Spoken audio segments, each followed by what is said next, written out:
Hey, what's up guys, Adam here, and there's been two inspiration points that have inspired me to go ahead and make this video. So the first one is that 2015, which is this year, has been the 20th anniversary since the release of the original PlayStation from Sony. And actually Sony did something to go ahead and mark this occasion by coming out with the anniversary version of the PlayStation 4, which came in the grey colour and also came in the matte finish as well, just to go ahead and replicate how the original PlayStation did look. And the second reason why I'm going to make this video is down to the fact that 14 years ago, I was to be the happiest boy in the world and actually got a PlayStation 1 for Christmas. So that's been the two main inspiration points for me to go ahead and make this video. So this video, without any further ado, is going to be Sony PlayStation Revisited. So let's go ahead and jump straight into it. So I've actually been lucky enough to have both versions of the original PlayStation. The first one, of course, being the newer version called the PlayStation 1, which of course is the slimmer version of what is to be the older PlayStation 1. Now, this is the actual original PlayStation 1 released in 1995. So this is the actual console that's actually 20 years old as of this year.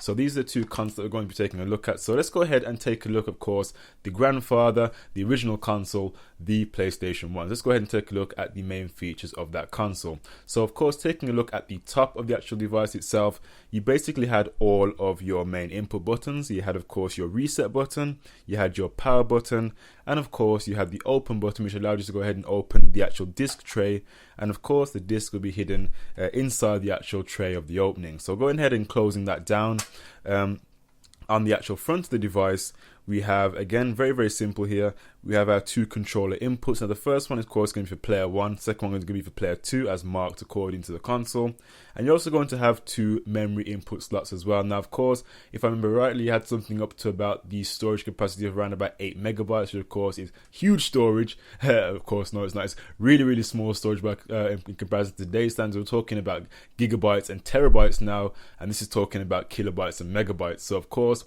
big increase in terms of memory capacity over the last 20 years of what is expected to be low memory and high memory. So of course, you have two slots there if you want to go ahead and expand your storage from just using the single slot to give you more storage to go ahead and save your games or whatever data you had on the PlayStation 1. So moving on to the side of the original PlayStation now, not very exciting, but you have, of course, the air vents on the side, which of course very important to go ahead and cool the console down, of course, when it's getting to those very high temperatures. I guess taking a look at the back of the original PlayStation, where things become a lot more interesting. So starting from left to right, we have something called the parallel I/O, or the parallel input-output option. This was basically rumored to go ahead and do several different things. It was first of all supposed to be a cheat game hold, so you can go ahead and get a cartridge and get certain cheats for certain games that you can go ahead and activate whilst playing the game. It was also rumored to be allowed you to go ahead and play online through Ethernet. It's supposed to be some sort of cartridge that would connect through Ethernet port, and you can go ahead and play online games with your friends. Of course, that's something that's pretty obvious in today's standards.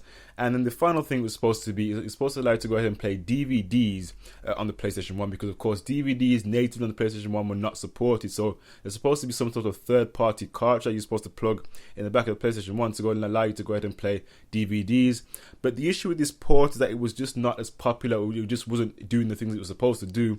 So Sony decided to get rid of it on the later generations of the same model. I think they were from 1997 onwards, actually got rid of this port completely. And that's pretty much the same with the next port, the serial I/O port. Again, it was supposed to be something that was going to allow users to go ahead and play games online through their PC. Again, that was completely scrapped because apparently the demand for that was pretty low, and they didn't have the technology at the time to go ahead and get that to integrate with the console. So that was scrapped, and that was scrapped. The third port across, or the third set of ports across, is going to be composite input. So something a bit more familiar now, the composite input basically allowed you to go ahead and use a double-ended composite cable and simply just connect the composite inputs into your console, and that will just go ahead and thread round into your TV, and you can go ahead and play games through those means. And next, that you also had the AV multi-output, something definitely very familiar on Sony consoles, especially with the PlayStation 1, 2, 3, and even the 4 still supports AV multi-out. Allowed you to go ahead and play games through using the multi-output, and that would just simply go to either component cables or composite cable that would simply go into the back of your TV. And of course, the final port is going to be the AC input, where of course all the power for the PlayStation 1 will get sent to. And that is pretty much the original PlayStation here. This is pretty much where it all started for Sony, with this fantastic piece of hardware here, and let their legacy stand forever. This console in its day was absolutely fantastic and will always be, an important part of many gamers' hearts, especially for Sony themselves. Okay, now so moving on to the original PlayStation's younger brother, the PlayStation 1. And this is where things get a bit confusing because you're thinking, okay, why didn't Sony call that the PlayStation 1 and then just call this the PlayStation 1 Slim as opposed to just calling this the original PlayStation or the PlayStation 1? And a lot of people tend to just now call the original PlayStation the PlayStation X and call this the PlayStation 1. So that gets a bit confusing sometimes. But okay, this is pretty much the PlayStation 1 if we're just going to carry it from there. And it pretty much does the exact same thing as the original PlayStation did. Just it's kind of like having the original PlayStation 2 and the PlayStation 2 Slim. They did the exact same thing, but they're just a lot slimmer and lighter in terms of form factor. Now, taking a look at this actual PlayStation 1 here, again, it's very simple. First of all, of course, the most obvious thing is a lot smaller than the original PlayStation. And just taking a look at the buttons, so you can see the power button and the reset button have both been amalgamated together as opposed to being separate buttons. On the opposite side, of course, you again have the similar actual flip open door that you had on the original PlayStation by simply go ahead and pressing that, and it would go ahead and open up the trap door for the CD or the actual game that you were using in the actual console itself. On the sides of the original PlayStation 1, there's pretty much nothing on either side. And at the back, it is pretty much limited to just the AV multi-out and the power in. Very simple. There's pretty much nothing at the back but those two inputs there. So very interesting with that. And of course, on the sides of the device, there's actually no vents, so all the vents are actually positioned at the very bottom of the device. It's very, very simple in design. I mean, it had very, very few inputs. Of course, it had the same player inputs. You had player 1, player 2, and of course, you can go ahead and connect two memory cards in this console and have double the storage you would originally have by just the one. So these consoles do exactly the same thing, and both the consoles are in complete working condition. So one of my favorite games that I enjoyed really playing on the PlayStation was Tony Hawk Pro Skater 2.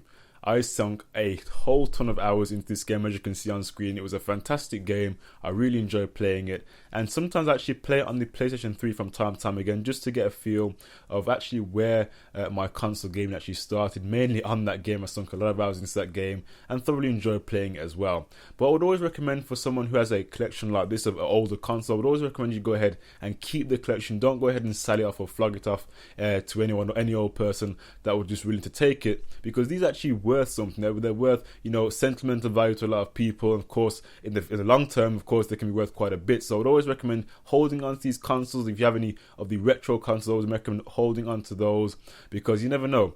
There can be a lot of enthusiasts who want to take a look or take interest in how, of course, console gaming has evolved from in the past to, of course, the present, or what will be the present, of course, in the future. So unfortunately, I do not have the original controllers for either of these consoles, but bam, here's a picture of the original PlayStation's controller. As you can see, a fairly familiar layout, but does not have the original analog joysticks.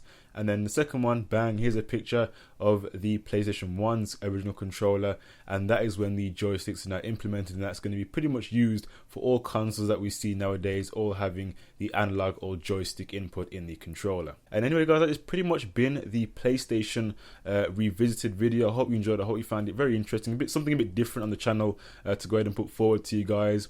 But anyway guys, this has been Adam here. Thank you for watching. Take care, and of course, I'll see you guys in the next tech video. And if I don't see you soon, have a very happy Christmas and a happy New Year. Bye for now.